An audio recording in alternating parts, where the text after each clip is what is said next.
இந்த நாய் அப்படித்தான் பேசும். அதை இந்த நாய் ரொம்ப பெருமையாக பேசும். அதுக்காக என்ன வந்தாலும் இந்த நாய் அதை ஏற்றுக்கணும். அப்படித்தான். ஏன்னா இது நன்றியுள்ள விசுவாசமான நாய் மோடிக்காக, நாட்டு மக்களுக்காக.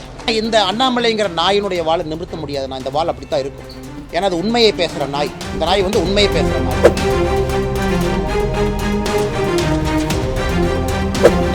உத்தரப்பிரதேசத்தை விட 3 மடங்கு கிராமப்புறங்கள் குறைவாக இருக்கக்கூடிய தமிழகத்திற்கு அதிக நிதி கொடுத்துருக்கோம். அப்படி இருக்கும் பொழுது தமிழகத்திற்கு எப்படி ஓர வஞ்சனையாகும்? இத்தனை ஆண்டுகளாக வேலை அப்ளை பண்ணுவாங்க, பஞ்சாயத்தில் அவங்களுக்கு வேணுங்களுக்கு கொடுப்பாங்க, வேலை இல்லைன்னு சொல்லுவாங்க. 100 நாள் வேலைவாய்ப்பு திட்டத்தில் 20 நாள் 30 நாள் தான் கிடைக்கும். இன்னைக்கு இந்த 125 நாள் என்று உயர்த்தி இருக்கின்றோம்.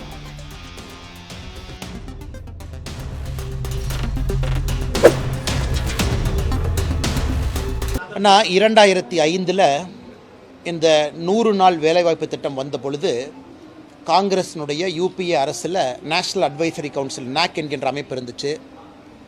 அதில் மக்களால் தேர்ந்தெடுக்கப்படாத நிறையா பேர் உள்ளே இருந்தாங்க. திரு சோனியா காந்தி அவர்களுக்கு அட்வைசரி கவுன்சிலாக இருந்துச்சு. அவர்கள் முடிவு செய்து இந்த 100 நாள் வேலைவாய்ப்பு திட்டத்தை கொண்டு வந்தாங்க. நாடறிந்த உண்மை இது.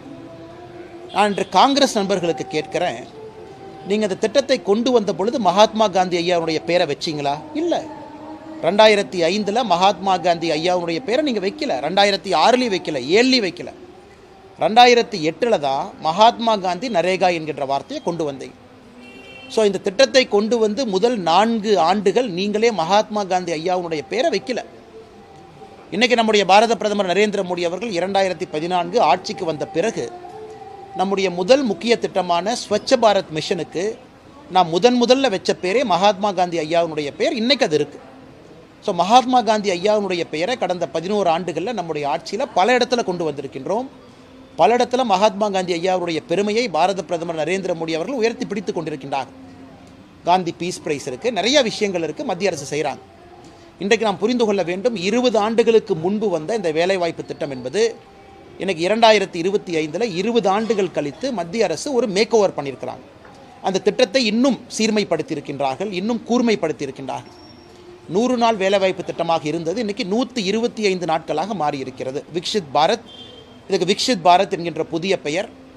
காரணம், 20 ஆண்டுகளாக இருந்த திட்டம் அடுத்த 20 ஆண்டு ஒரு வளர்ந்த பாரதத்தை நோக்கி செல்லும் பொழுது அதனுடைய எண்ணம் வேறு மாதிரி இருக்க வேண்டும் என்பதற்காக இதை மாற்றியிருக்கின்றார்கள். முதல் மாற்றம் என்பது 125 டேஸ், 100 நாள்லேருந்து 125 நாள். இரண்டாவது மாற்றம் என்பது கடந்த 20 ஆண்டுகளாக இந்த திட்டம் 100% மத்திய அரசு நிதியுதவி கொடுத்து இந்த திட்டம் நடந்து கொண்டிருந்தது.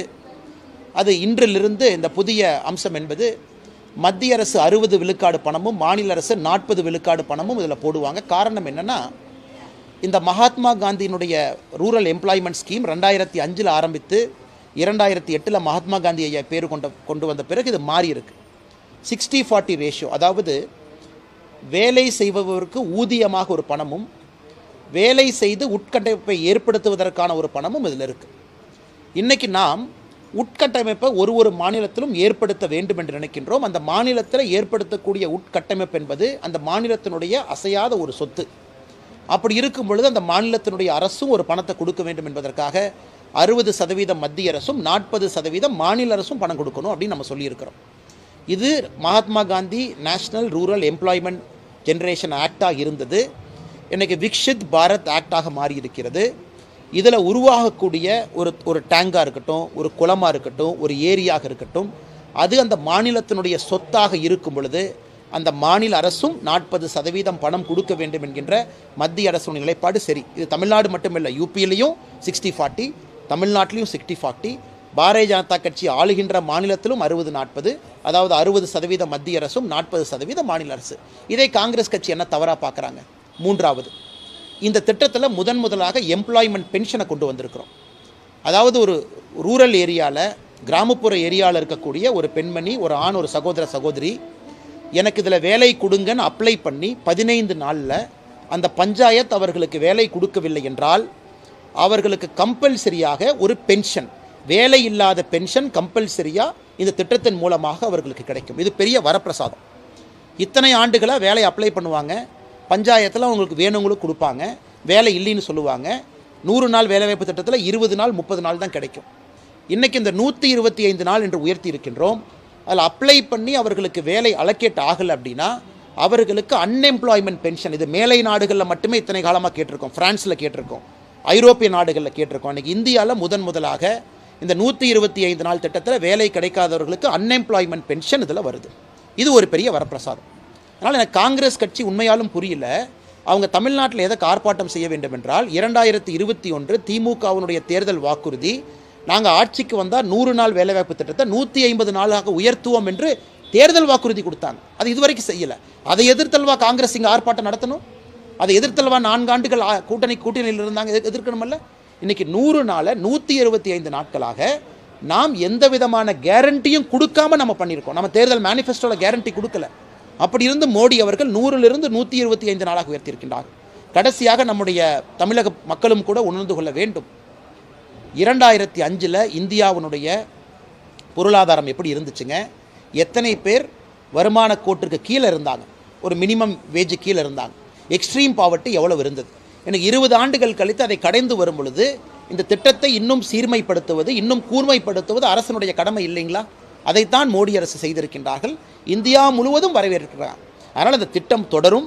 இந்த திட்டம் இன்னொன்று புரிஞ்சுக்கணுங்க, தமிழ்நாடு அரசு ஒத்துக்கணும், இந்தியாவில் உத்தரப்பிரதேசில் அதிகமான கிராமத்து மக்கள் இருக்கிறாங்க. தமிழ்நாட்டை விட 3 மடங்கு மக்கள் உத்தரப்பிரதேச கிராமத்தில் இருக்கிறாங்க. ஆனால் உத்தரப்பிரதேச அரசுக்கு கொடுத்த பணத்தை விட தமிழக அரசுக்கு மோடி ஐயா அதிகமான பணத்தை கொடுத்துருக்குறாங்க. ஆன் ரெக்கார்ட் நான் சொல்கிறேன். கடந்த 4 ஆண்டுகளில் திமுக வந்த பிறகு ஒரு ஆண்டு உத்தரப்பிரதேசத்துக்கு 100 நாள் வேலைவாய்ப்பு திட்டத்தில் எவ்வளோ பணம் கொடுத்தோம், தமிழ்நாட்டுக்கு 100 நாள் வேலைவாய்ப்பு திட்டத்தில் எவ்வளோ பணம் கொடுத்தோம்னா உத்தரப்பிரதேசத்தை விட 3 மடங்கு கிராமப்புறங்கள் குறைவாக இருக்கக்கூடிய தமிழகத்திற்கு அதிக நிதி கொடுத்துருக்கோம். அப்படி இருக்கும் பொழுது தமிழகத்திற்கு எப்படி ஓர வஞ்சனை ஆகும்? அதனால்தான் இன்று நாம் சொல்லுகின்றோம், ஒரு அரசுக்கும் அந்த வருடத்தினுடைய ஆரம்பத்தில் அலோகேஷன் சொல்லிடுவோம். ஒரு அரசும் அதை வைத்து திட்டத்தை போடணும். 40% அவங்களுடைய பணத்தையும் உள்ளே போடணும். நேர்மையான முறையில் நடத்தணும். நானே 3 மாதத்திற்கு முன்பு பாரத பிரதமர் அவர்களுக்கு கடிதம் எழுதியிருக்கின்றோம். ஈரோட்டில் ஒரு பஞ்சாயத்தில் எப்படி 90% இதை ஃப்ராடு பண்ணியிருக்கிறாங்க, எப்படி தேவையில்லாத பேரை கொண்டு வந்து அந்த திராவிட முன்னேற்ற கழகத்தினுடைய பஞ்சாயத்து தலைவர் ஊழல் செய்திருக்கின்றார்கள் என்பதை ஆதாரத்தின் அடிப்படையில் பிரதமருடைய அலுவலகத்துக்கு நாங்கள் கடிதம் எழுதியிருக்கோம். எத்தனையோ இடத்துல இந்த வேலைவாய்ப்பு திட்டம் என்பது ஊழல் திட்டமாக மாறி இருக்கிறது. மக்களை போய் மிரட்டுறது, ஏமாத்துறது, பொய் சொல்கிறது. பிஜேபி ஆட்சிக்கு வந்த திட்டத்தை நிறுத்திடுவாங்க, ஓட்டு போடாதீங்க. இதை மட்டும்தான் காங்கிரஸ்காரங்க 2024 லோக்சபாவில் 2021 அசம்பிளியில் செஞ்சாங்க. இன்றைக்கி எல்லா மக்களுக்கும் தெரியும், இது பாரதிய ஜனதா கட்சி எப்பொழுதும் நிறுத்தப் போவது கிடையாது. 100லிருந்து 125 நாட்களாக உயர்த்தி இருக்கின்றார்கள். பென்ஷனை கொண்டு வந்திருக்கிறாங்க, அன்எம்ப்ளாய்மெண்ட் பென்ஷன். அப்படி இருக்கும் பொழுது ஏழையினுடைய வயிற்றில் எப்படி மோடியை அடிக்கிறாங்க? அதனால் நான் காங்கிரஸ் கட்சி நண்பர்களுக்கு கேட்கின்றேன், மகாத்மா காந்தி அவர்களுக்கு உங்களுக்கு இருக்கக்கூடிய அதே பாசம் எங்களுக்கு இருக்குது. இந்திரா காந்தியினுடைய பெயர், ராஜீவ் காந்தியினுடைய பெயர் எத்தனை திட்டத்துக்கு வச்சிங்க? காந்தியை பேர் எத்தனை திட்டத்துக்கு வச்சிருக்கிறீங்க? ஒரு திட்டம் 2 திட்டத்திற்கு ஒப்புக்கு சப்பானியாக காந்தி ஐயா பேரை வச்சுட்டு எல்லாமே உங்கள் குடும்ப பேரில் வச்சுருக்கிறீங்க. இன்றைக்கி மத்திய அரசு பெயர்த்தை வரை காந்தி ஐயாவுடைய பெயர் எங்கே இருக்குமோ அது இருக்குது. இன்றைக்கி அந்த திட்டத்தினுடைய தன்மை மாறி இருக்கிற காரணத்தினால விக்ஷித் பாரத் என்கின்ற பெயர், அங்கே நாங்கள் மோடி ஐயா பேர் வைக்கலையே, வேறு யாரும் பாரதிய ஜனதா கட்சியினுடைய சித்தாந்தத்தினுடைய பெயரை வைக்கலையே. தேசத்தந்தையை அப்படியே தான் கௌரவ வச்சிருக்கிறோம், தேசத்தந்தையை அப்படியே தான் உயர்த்தி கொண்டிருக்கின்றோம்.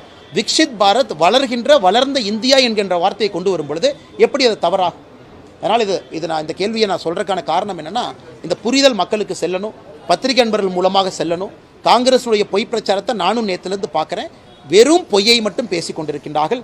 இவ்வளவு விஷயங்கள் செய்திருக்கும் பொழுது எப்படி நாங்கள் ஏழை மக்களுக்கு எதிராக இந்த திட்டத்தை கொண்டு வருவோம் என்று காங்கிரஸ் பொய் பிரச்சாரம் செய்கின்றார்கள். இந்த அண்ணாமலைங்கிற நாயினுடைய வாழை நிமிர்த்த முடியாது. நான் இந்த வாள் அப்படித்தான் இருக்கும். ஏன்னா அது உண்மையை பேசுகிற நாய். இந்த நாய் உண்மையை பேசுகிற நாய். இது ஜால்ரா அடிக்கிற நாய் கிடையாது. இன்றைக்கி ஒரு கட்சியில் சேர்ந்ததுக்காக ஒரு சினிமா நடிகருக்கு ஜால்ரா அடிக்கிற நாய் இல்லை. இந்த நாயோடைய வாள் கொஞ்சம் வளைஞ்சு தான் இருக்கும். இந்த நாய் அப்படித்தான் பேசும். அதை இந்த நாய் ரொம்ப பெருமையாக பேசும். அதுக்காக என்ன வந்தாலும் இந்த நாய் அதை ஏற்றுக்கணும். அப்படித்தான். ஏன்னா இது நன்றியுள்ள விசுவாசமான நாய் மோடிக்காக, நாட்டு மக்களுக்காக. அதனால் மற்ற சினிமா நடிகர்களுக்காக ஜால்ரா அடிக்கிறதுக்காக நான் அரசு பதவியை ரிசைன் பண்ணிட்டு இங்கே வரல. நான் ஒரு உன்னதமான ஒரு கோட்பாட்டுக்காக வந்திருக்கேன். இப்படித்தான் அந்த வால் கொஞ்சம் நெளிஞ்சு வளைஞ்சு தான் இருக்கும். வருகின்ற காலத்திலையும் பல பிரச்சனைகளை நான் சந்திக்கத்தான் போகிறேன். ஆனால் மக்களுக்காகத்தான் நான் சந்திக்கிறேன். அதை பெருமையாகத்தான் எடுத்துக்கிறேன். ஒரு ஜால்ரா அடித்து தான் ஒரு பதவியில் இருக்க வேண்டும் என்றால் அந்த பதவி எனக்கு தேவையில்லை. அந்த பதவி என் மயிருக்கு சமம்.